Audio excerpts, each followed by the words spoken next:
topik kali ini yang kita akan angkat yaitu bagaimana peran jurnalis dalam menghadapi COVID-19.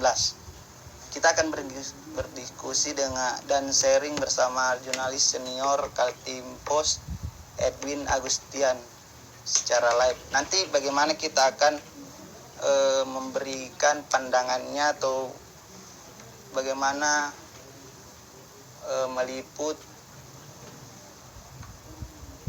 atau peran jurnalis dalam menghadapi COVID-19 terkhusus di Kota Bontang.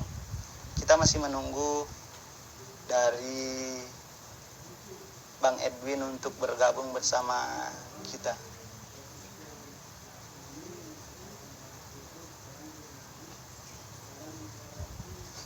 Nah, sekali lagi bahwa topik yang saat ini yang kita akan bahas yaitu peran jurnalis dalam menghadapi COVID-19.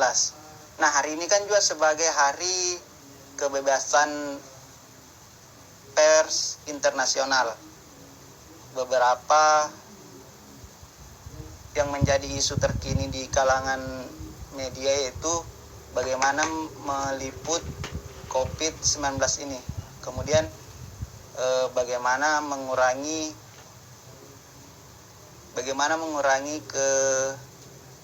kekerasan dalam jurnalisme. Sebagai hari kebebasan pers internasional, kita akan berdiskusi bersama Bang Edwin Agustian. Kita masih menunggu untuk bergabung ke kita.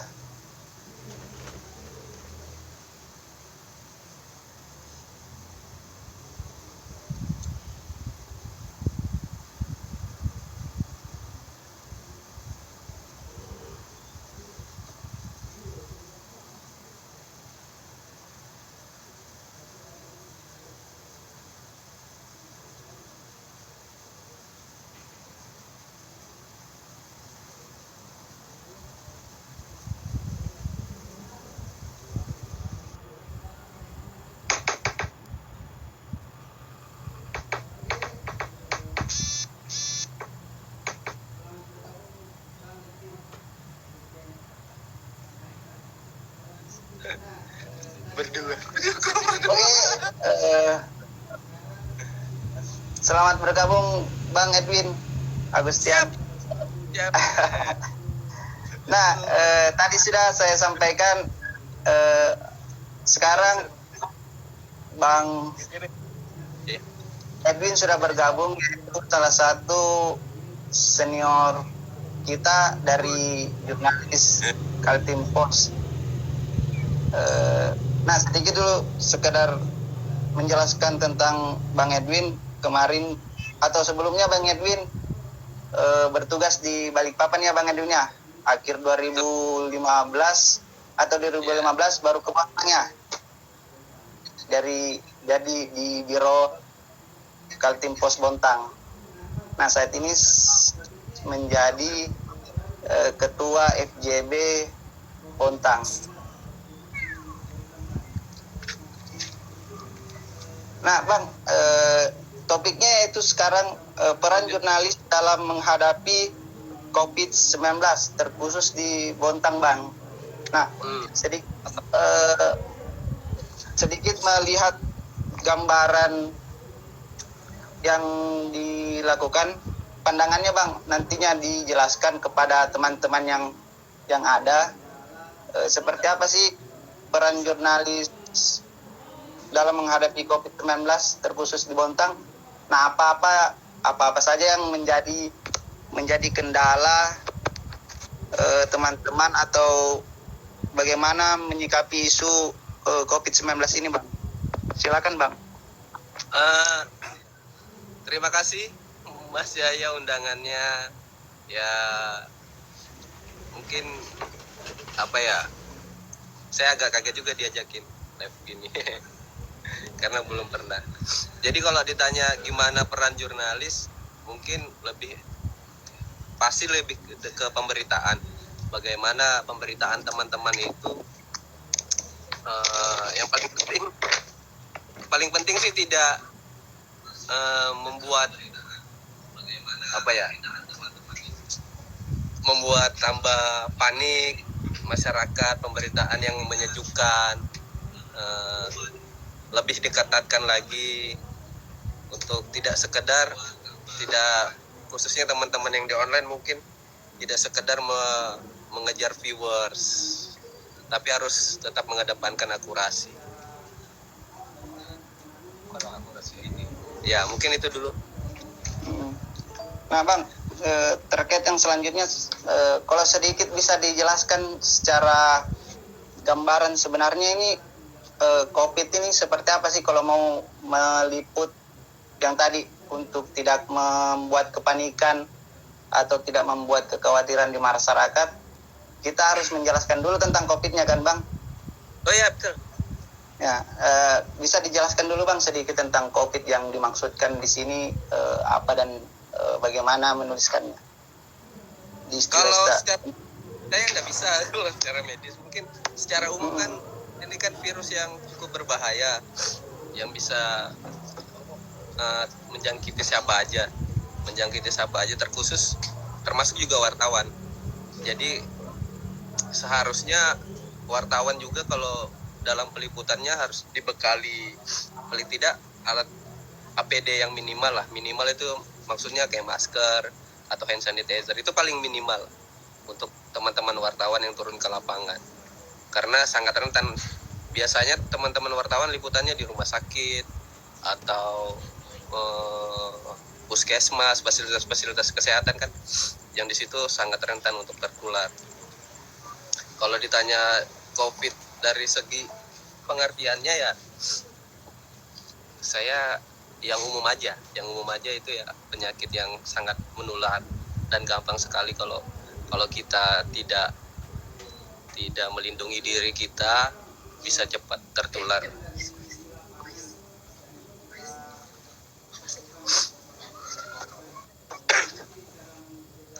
Nah, selanjutnya Bang, kalau misalnya di lapangan yang kita lakukan atau para jurnalis lakukan, bagaimana sih cara mencegah yang aman untuk meliput di lapangan? Pertanyaan selanjutnya Bang. Gimana? Nah, kalau di lapangan kan para jurnalis sering meliput langsung ke lapangan Bang.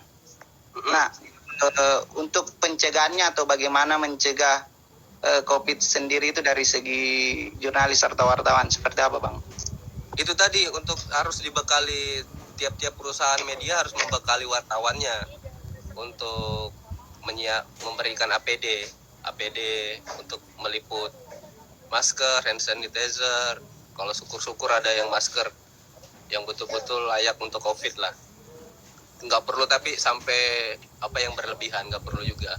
Terus salah satunya lagi yang sudah mulai dijalankan sekarang ini, konferensi pers tidak lagi bertatap muka, bisa melalui online, pakai aplikasi. Kan sekarang banyak tuh aplikasi-aplikasi yang bisa untuk pertemuan banyak orang. Nah mungkin itu sekarang sudah dijalankan dan itu sangat membantu buat teman-teman untuk meminimalkan dampak COVID ke teman-teman jurnalis. Itu terobosan yang bagus sih di Bontang, karena sebelumnya berapa kali konferensi pers itu masih tatap muka. Kalau sudah konferensi pers dengan isu yang seperti COVID ini kan, teman-teman pasti banyak yang datang nih. Teman-teman pasti akan berdempet-dempetan di sana. Di sisi lain kita memberitakan supaya melakukan physical distancing, tapi kalau masih konferensi pers dengan tatap muka kan, justru teman-teman sendiri ya malah tidak menjaganya, tidak melakukannya. Berarti itu tadi Bang, salah satu yang dilakukan jurnalis atau yang membuat konferensi pers, meniadakan konferensi pers secara langsung ya Bang, yang diganti dengan online dan sebagainya. Betul.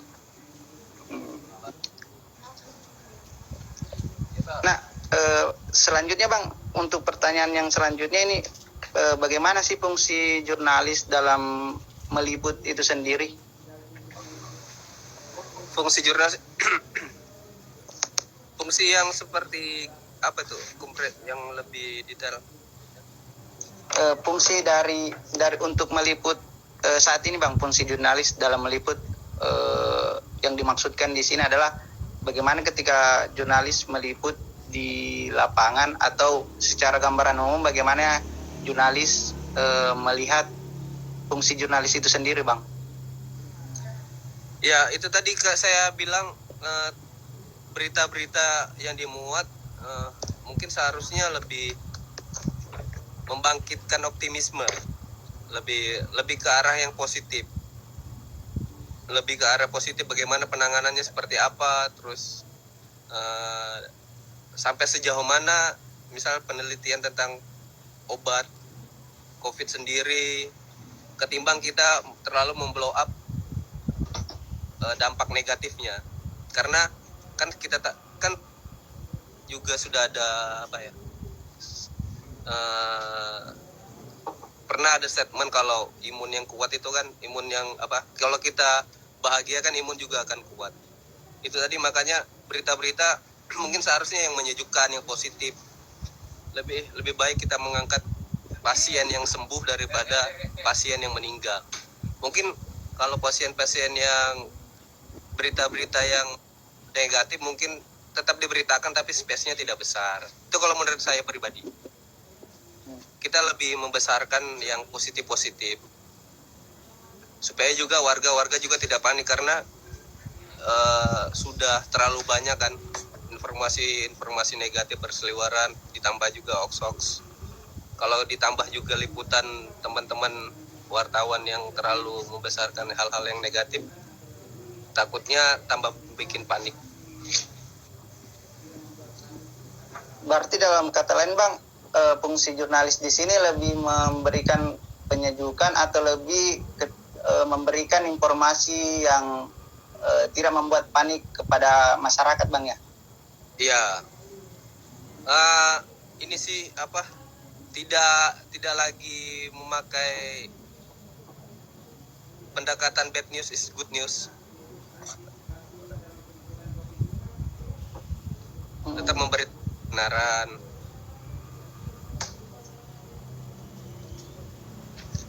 Nah, untuk antisipasinya dalam peliputan COVID ini Bang, untuk jurnalis antisipasi dalam hal peliputan seperti apa Bang? Antisipasi yang untuk supaya tidak menularkan atau? Pertama yang menularkan, kedua ketika misalnya ada pelarangan peliputan dan lain sebagainya Bang. Oh, kalau pelarang peliputan kan ya pemerintah harus yang dengan kondisi sekarang ini pemerintah memang harus lebih terbuka untuk menyampaikan data-data. Kenapa? Itu data-data yang disampaikan oleh pemerintah, kalau pemerintah terbuka itu juga membantu untuk menangkal hoax-hoax yang beredar. Kalau pemerintah juga tidak terbuka, apalagi sampai melarang peliputan, saya rasa sudah melanggar undang-undang, karena jurnalis dalam tugasnya kan dilindungi undang-undang. Siapapun kalau sudah, yang penting kita tidak mengganggu privasi, saya rasa tidak ada hak untuk melarang wartawan jurnalis melakukan peliputan sih. Tidak ada alasannya. Nah,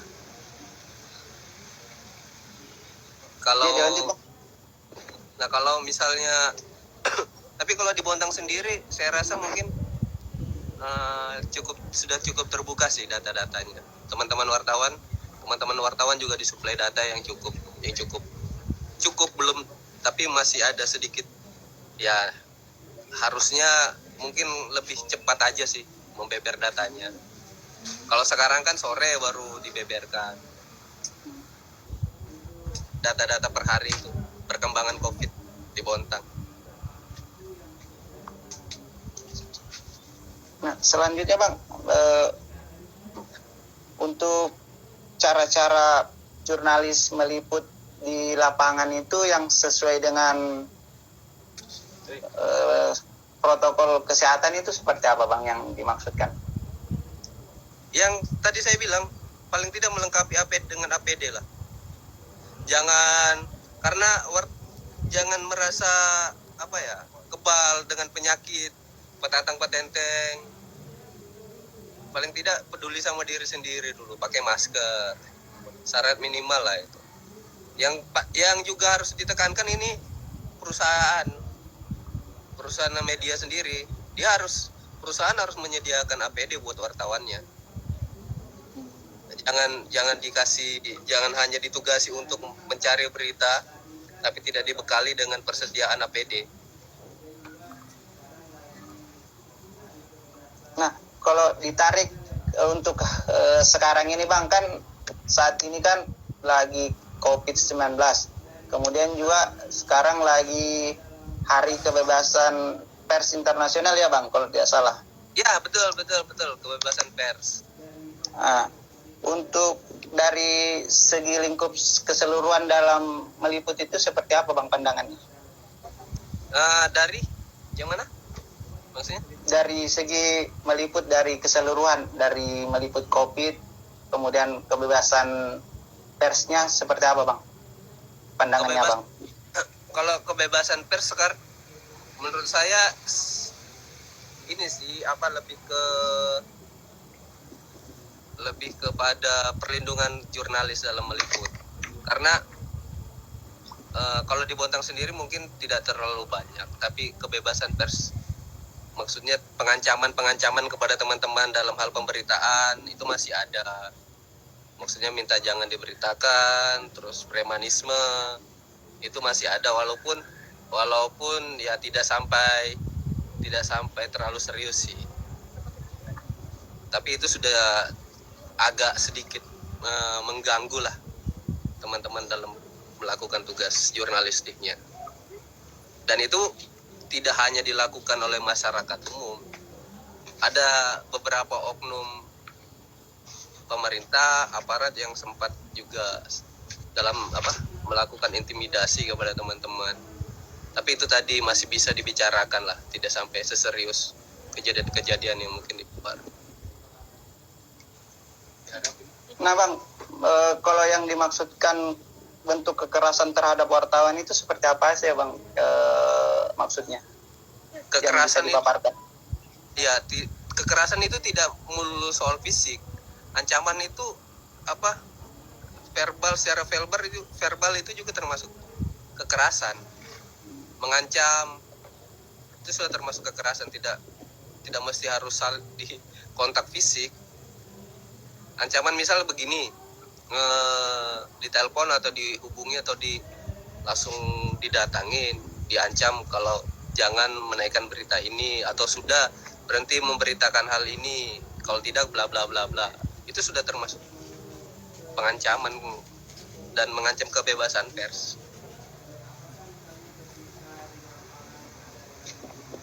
Nah, kalau diambil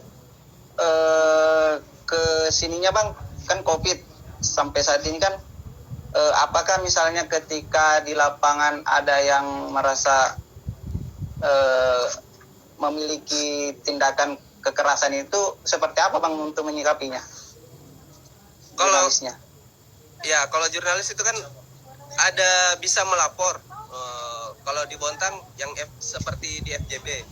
Di FJB itu ada bagian advokasi. Teman-teman di FJB nanti bisa mendampingi untuk advokasi teman-teman yang mengalami kekerasan. FJB selain FJB yang skala nasional, AJI juga intens untuk mendampingi teman-teman walaupun itu bukan anggota AJI. Teman-teman di PWI, JTI juga saya rasa juga punya pendampingan sendiri-sendiri. Nah, ini kebetulan saya ada sama ketua bidang advokasi FJB. Kalau mau ngobrol sama Mas Iqbal. Ini siap. Tambahan dari Mas Iqbal nih. Siap. Ya, siap, Om. Kami perlu ditambahin. Ini bagaimana sih ketika misalnya di lapangan orang meliput kemudian mendapatkan ancaman atau kekerasan terhadap wartawan. Nah, seperti apa untuk menyikapinya? Ya, Bisa ditambahkan sedikit? ya. Saya tambahin dikit aja ya. Jadi pada Banyak juga prinsipnya lah. perlu dipahami bahwa peran jurnalistik sebagai civil society, sebagai orang-orang yang mengawasi kinerja-kinerja dari superstruktur negara ya, ada eksekutif, legislatif, dan yudikatif, harusnya mendapat dukungan, dan itu didukung oleh undang-undang. Jadi kita memiliki payung hukum yang kuat dan mendapat pengakuan. Jadi bukan hanya regulasi tingkat rendah saja, tapi sudah undang-undang itu loh, bukan PP, bukan Perda dan lain-lain. Jadi seharusnya kerja-kerja dari teman-teman jurnalistik itu setara dengan kerja-kerja yang dilakukan oleh suprastruktur kayak kepolisian dan lain-lain. Nah, yang perlu disadari, yang perlu dipahami bahwa karena kita mendapat dukungan dari undang-undang, harusnya orang-orang juga mematuhi sebagai warga negara yang baik, ya harus mematuhi undang-undang karena pola kerja kita telah sesuai dengan koridor-koridor hukum yang ada, seperti itu. Nah itu tadi Bang, ketika mendapatkan semacam bentuk kekerasan itu berarti melapornya ke organisasi yang ada ya? Ada dua opsi ya. Pertama, media bisa meminta pendampingan kepada advokasi yang ada di beberapa organisasi, atau dia melapor secara personal. Pasalnya kan di undang-undang itu menyebutnya pewarta, bukan kelompok. Jadi wartawan, orang yang bekerja sesuai dengan kode etik dan memproduksi berita. Nah, itu yang disebut di undang-undang. Artinya ketika mendapat perlakuan kekerasan pers di lapangan, si pewartanya bisa melaporkan secara langsung ke kepolisian, ya kan, karena telah melanggar undang-undang kebebasan pers, atau si pewarta bisa meminta pertolongan pendampingan hukum ke lembaga organisasi yang dinaunginya. Begitu. Oh, berarti harus ada pendampingan terlebih dahulu ya, Wal, ketika ada. Secara personal juga bisa.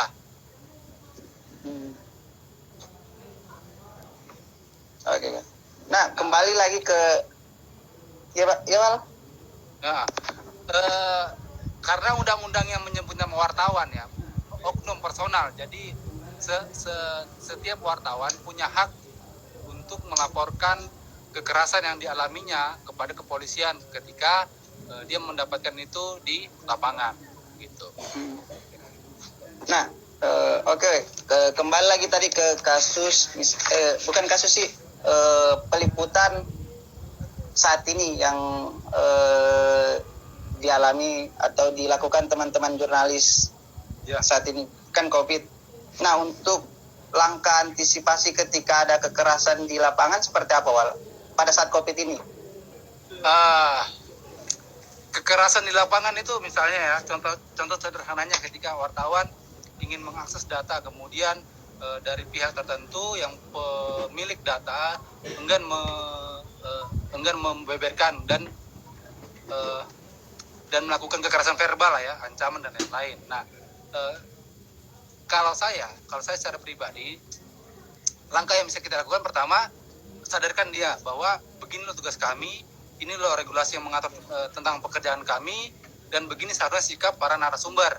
Ketika memang berita itu punya urgensi yang penting ya, artinya memang bermanfaat untuk publik, bukan berita yang dibuat-buat ya. Ketika hal itu terjadi, misalnya kekerasan dialami si wartawan bisa menjabarkan itu ke narasumber. Tapi ketika misalnya upaya yang sudah dilakukan secara persuasif dan tidak mendapat respon yang positif dari si narasumber, si wartawan ya bisa mengambil langkah yang lain, misalnya menegur, ya kan, kita bersurat, menyurati dia begini harusnya yang dilakukan ketika ada wartawan yang meminta narasumber untuk membeberkan data dan lain-lain. Jadi kalau saya awal tahap yang harus ditempuh adalah persuasif dulu, baru kita berikan teguran. Kalau masih dan makin menjadi, ya mau tidak mau kita harus melaporkan hal itu ke penegak hukum, seperti itu. Nah, misal ketika penutupan data, misalnya kita meminta data COVID-19, ketika ada penutupan data yang dilakukan pemerintah kepada jurnalis, apakah itu disebut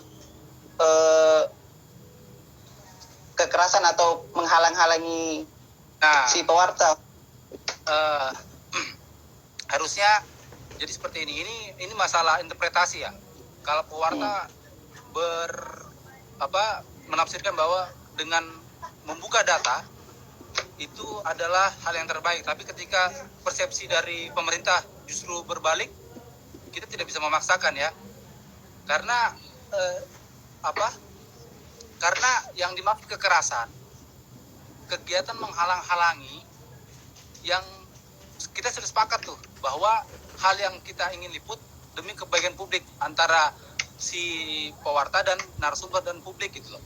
Tapi kalau misalnya ini masih debatable ya.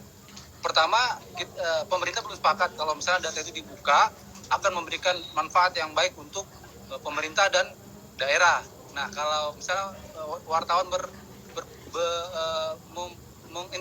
menginterpretasikan bahwa ketika data itu dibuka akan memberi dampak yang positif bagi warga, tapi lain halnya dengan pemerintah. Jadi ini masih debatable, belum dapat titik temu. Nah, tapi kalau kekerasan yang dimaksud dengan menghalang-halangi itu ketika memang ada hal yang layak untuk diberitakan dan itu bermanfaat untuk publik, kemudian tidak disampaikan oleh pemerintah, nah itu disebut menghalang-halangi di luar dari debatable itu. Jadi contoh maksudnya tadi itu korupsi itu wajib tuh kita menguber berita sampai detail, karena ada hak-hak publik yang dirampas oleh mereka. Jadi seperti itu. Contoh kasusnya. Maksudnya tadi kalau dari segi pendataan di COVID ini kan kita membahas tentang di dalam COVID ini. Nah, kalau di penutupan data di COVID sendiri seperti apa itu yang dimaksudkan? Iya, maksud saya begini, pemerintah pasti punya pertimbangan tuh, kenapa mereka tidak mau membeberkan datanya. Nah, kita tetap memberitakan bahwa pemerintah tidak ingin menyampaikan data ke publik karena bla bla bla bla, ya kan? Nah, kalau saya menilainya itu bukan satu upaya untuk menghalang-halangi pemberitaan, tapi karena memang pemerintah punya tanggapan lain bahwa ketika misalnya data itu dibuka ada manfaat yang buruk bagi pemerintah dan daerah juga. Misalnya mungkin kekhawatirannya membuat panik warga misalnya, dan itu juga wajib kita hargai bahwa ada pertimbangan lain itu loh. Kan tidak ada juga garansi ketika misalnya data itu dibuka tanpa ada pendampingan lanjutan, bahwa daerah itu bakalan tidak panik. Nah, untuk pertanyaan selanjutnya terkait liputan, bagaimana sih memberikan informasi yang baik kepada publik di tengah wabah COVID ini? Ya, informasi yang terbaik bagi publik adalah informasi yang bisa membuat mereka mengetahui secara benar COVID itu seperti apa. Itu yang pertama. Nah, yang kedua itu memberi manfaat bagi publik. Jadi misalnya ketika ada satu kasus, misalnya contohnya rapid test yang positif. Nah, kemudian ada karena publik merasa kata positif itu menjadi kalimat yang menjadi hasil diagnosis para medis. Nah, yang bisa mengeneralisir Luruskan. bahwa si pasien kok rapid test sudah COVID-19, padahal itu kan tahap pertama yang harus dilakukan medis, untuk memeriksa para pasien, dan bukan, kalau bahasanya dinas kesehatan, bukan menegakkan diagnosis. Nah, hal-hal yang seperti ini maksud saya ketika ada kekeliruan berpikir, kekeliruan menangkap isi berita, tugas medialah yang harus meluruskan itu, karena kita memiliki pembaca.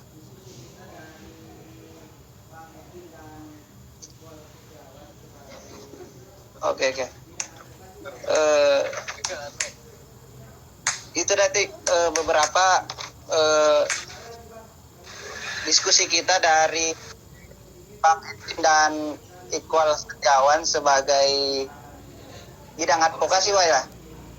Ya, dia ketua bidang advokasi FJB. Ya, siap, Bang. Nah, kembali lagi Bang Edwin, Ya. sedikit dulu untuk memberikan gambaran terkait situasi COVID-19 di Bontang untuk saat ini. Kita meliput bagaimana sih cara-cara yang menyejukkan atau memberikan informasi yang dimaksudkan kepada publik agar publik juga tidak panik atau khawatir dalam hal mendapatkan informasi. Nah, mungkin tadi yang sempat disinggung Iqbal, istilah-istilah medis. Pertama mungkin istilah-istilah medis yang bisa disederhanakan, kita sederhanakan. Macam rapid test tadi. Karena sudah ada kejadian kan, yang contohnya yang anak 8 tahun yang meninggal itu. Dia rapid testnya positif, tapi begitu di swab ternyata dia negatif. Nah, itu dalam pemberitaan, kalau kita terlalu membesarkan rapid test yang positif itu, mungkin dalam tangkapannya yang saya baca kemarin, lihat situasi kemarin, masyarakat langsung menjudge kalau hasil rapid test positif itu sama dengan positif corona. Padahal kan tidak. Makanya tadi yang saya bilang, mungkin kita pakai ini dulu, istilah-istilah yang lebih sederhana.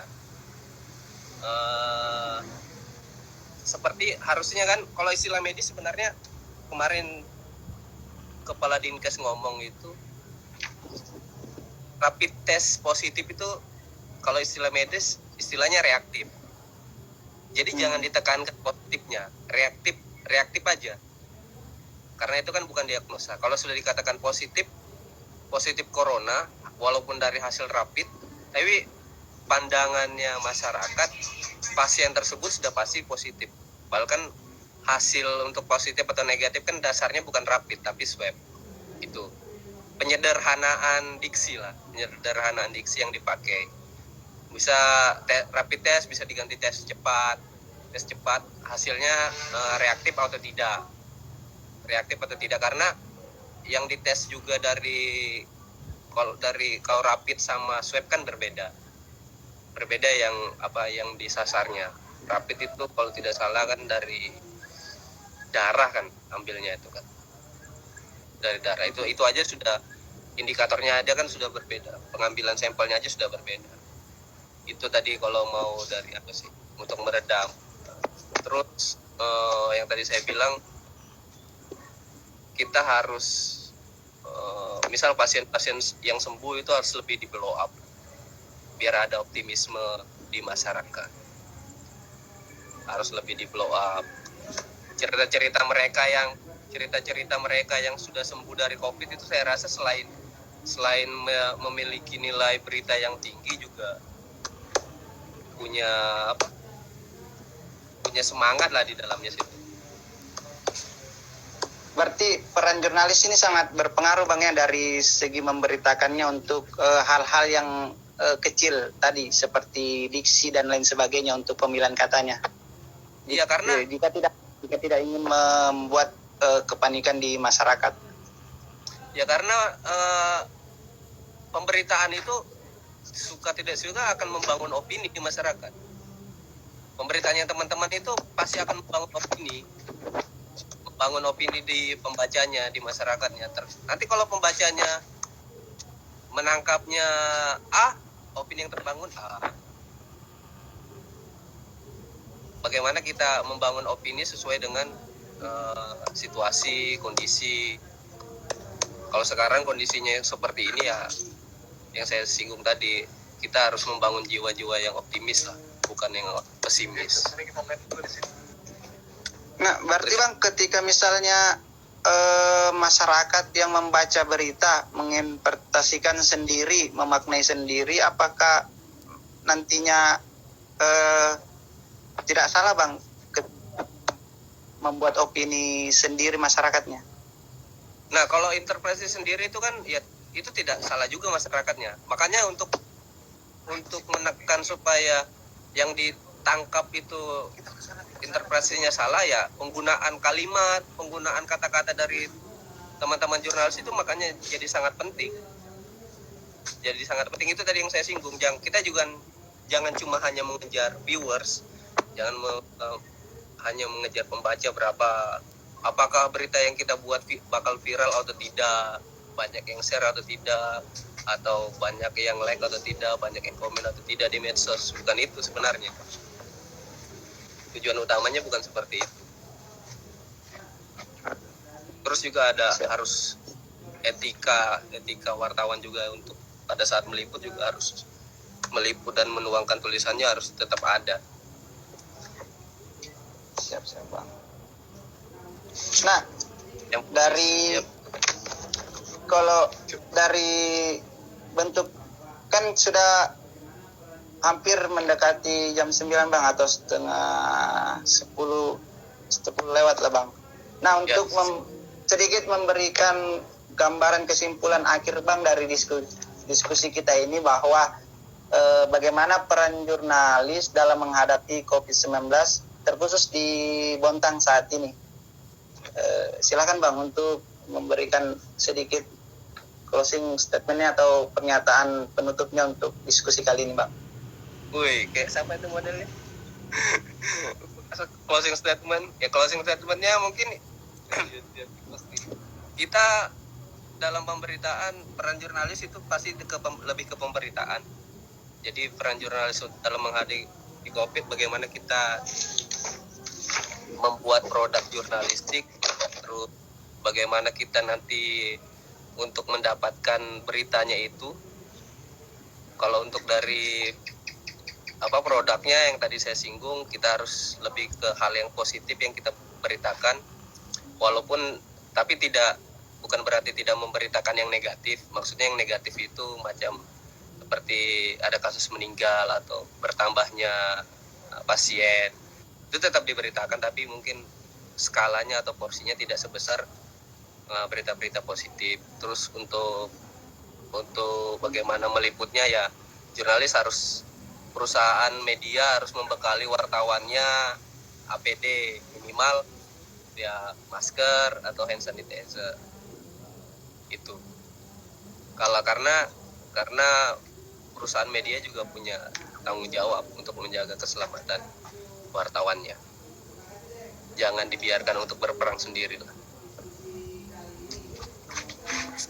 Itu mungkin Mas Yahya.